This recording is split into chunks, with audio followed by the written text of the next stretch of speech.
Hi friends, let's learn a new lesson, that is the combination, that is the synthesis. Combination मतलब क्या होता है? जोड़ना.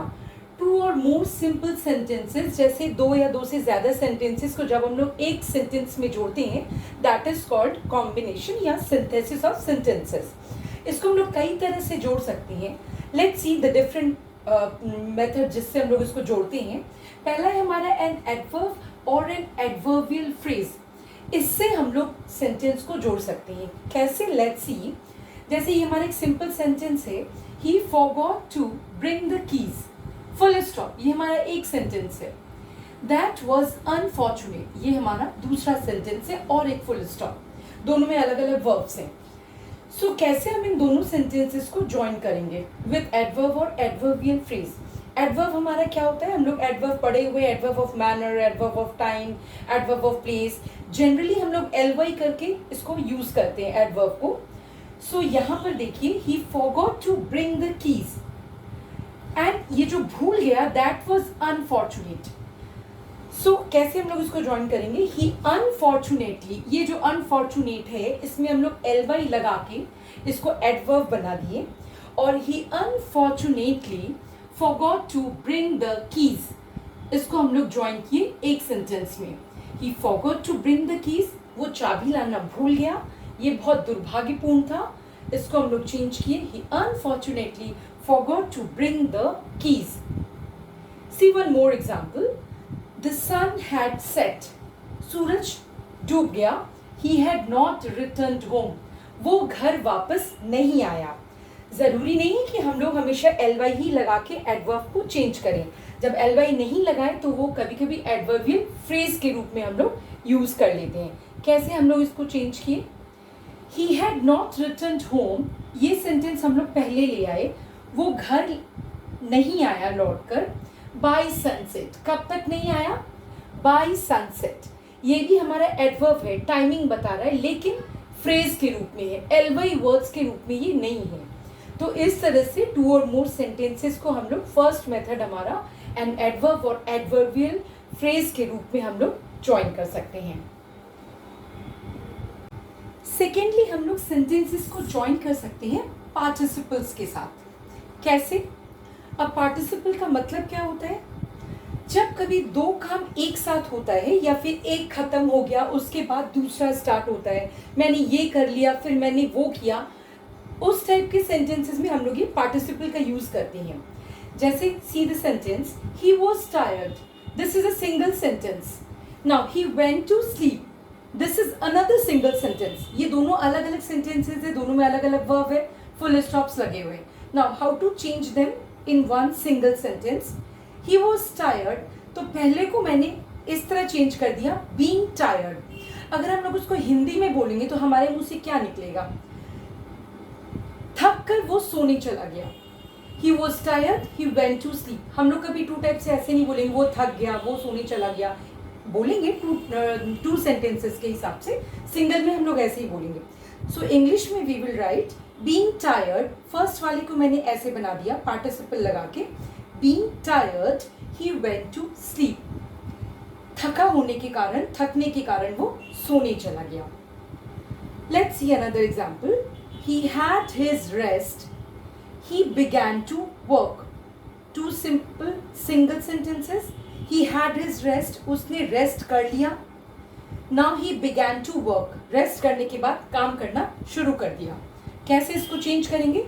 Having had his rest, rest ले लिया ना, इसलिए having, इसमें ing लगा दिया. Having had his rest, rest लेने के बाद he began to work, उसने काम करना शुरू कर दिया. इस तरह से हम लोग पार्टिसिपल के थ्रू भी सेंटेंसेस को कंबाइन कर सकते हैं. नेक्स्ट हम लोग इन्फिनेटिव के थ्रू सेंटेंसेस को कंबाइन कर सकते हैं. Now what is infinitive? To and the first form of verb, like to go, to play.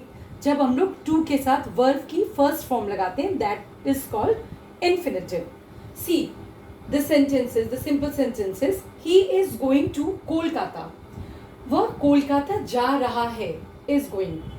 He will establish his business there, वो वहाँ अपना बिजनेस इस्टेब्लिश करना चाहता है, अपना बिजनेस खोलना चाहता है। हम लोग उसको कैसे बोलेंगे एक सेंटेंस में? By using infinitive. He is going to Kolkata, वो क्यों जा रहा है? To establish his business there, वहां पर अपना बिजनेस स्टैब्लिश करने के लिए। Establish is the verb, establish, establish, established, 3 forms होती है इसकी। स्टैब्लिशिंग और भी होती है, 5 forms total, but generally we are talking about the 3 forms. So he is going to Kolkata to establish his business there, वो कोलकाता जा रहा है अपना बिजनेस स्टैब्लिश करने के लिए। See one more example, she is very fat, वो बहुत मोटी है। शी कैनॉट रन, वो दौड़ नहीं सकती। She is too fat to run, वो इतनी मोटी है कि दौड़ नहीं सकती। इसको हम लोग टू रन करके यूज करेंगे, two plus verb first form.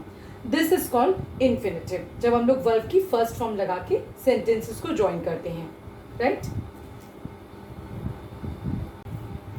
Now next we can combine the sentences with the preposition, with a noun or a gerund। अब gerund क्या होता है? जब हम लोग वर्ब में ing लगाते हैं, that is called gerund। Go, going, play, playing, that is called gerund। Noun हम लोग जानते हैं, कोई कंफ्यूजन है तो you can go my video of noun and you can see there. Noun मैंने वहाँ पे अच्छे से समझाया हुआ है। Let's see the sentences. She heard the news of her father's death, this is a full single sentence, there is a full stop.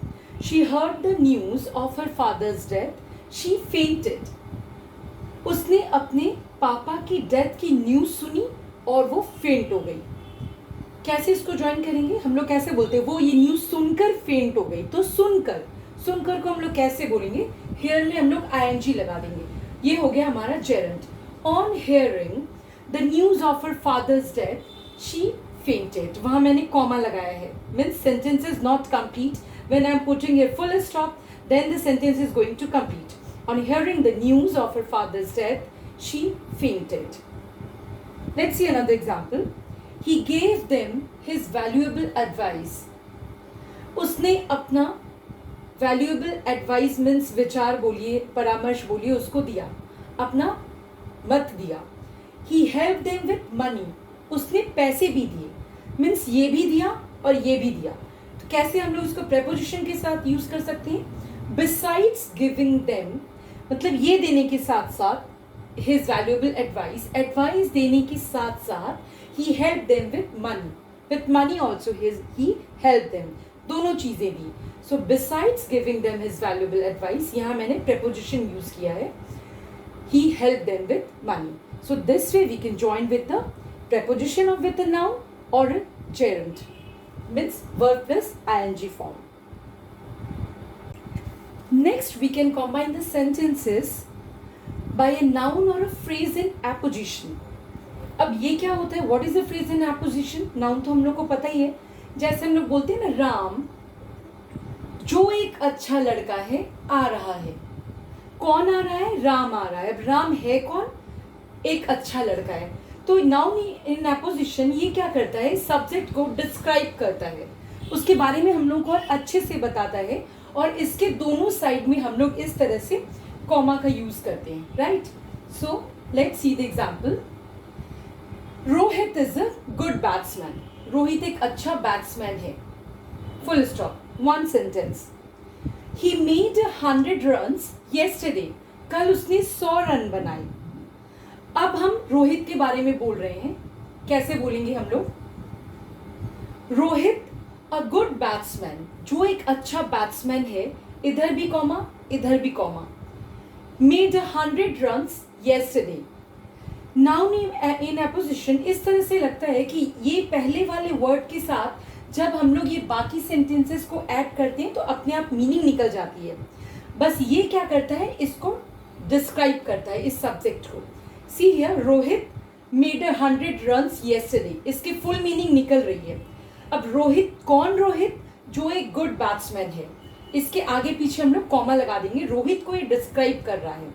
This is called noun in apposition, means phrase in apposition, इसको हम लोग बोलते हैं, a noun और a phrase in apposition. इस तरह से हम लोग ज्वाइनिंग करते हैं। See one more example. The Taj Mahal was built by Shah Jahan, full stop. It is the finest mausoleum in the world.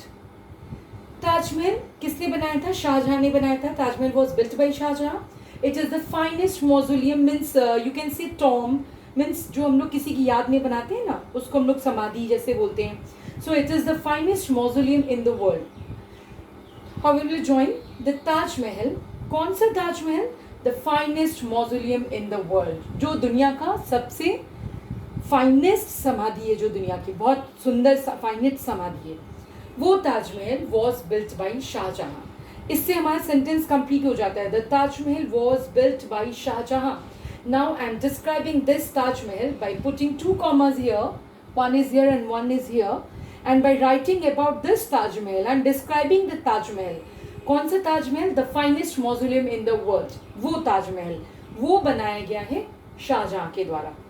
तो इस तरह से हम लोग 2 या उससे ज़्यादा सिंपल सेंटेंसेस को कंबाइन कर सकते हैं 1 सिंपल सेंटेंसेस में, इन सब रूल्स के साथ। इसके अलावा हम लोग सिंपल सेंटेंस जैसे कंबाइन करते हैं वैसे कॉम्प्लेक्स और कंपाउंड सेंटेंसेस को भी कंबाइन करते हैं, बट वो मैंने दूसरी वीडियोस में मैं बताऊंगी, वहाँ पे आप जाके देख सकते हैं। ये है हमारा सिंपल सेंटेंस का combination. Thank you for watching friends. अगर आपने मेरे चैनल को सब्सक्राइब नहीं किया है तो प्लीज़ इसे सब्सक्राइब कर दीजिए और बेल आइकन दबा लीजिए ताकि मेरी वीडियोज़ आपको रेगुलर मिलती रहे।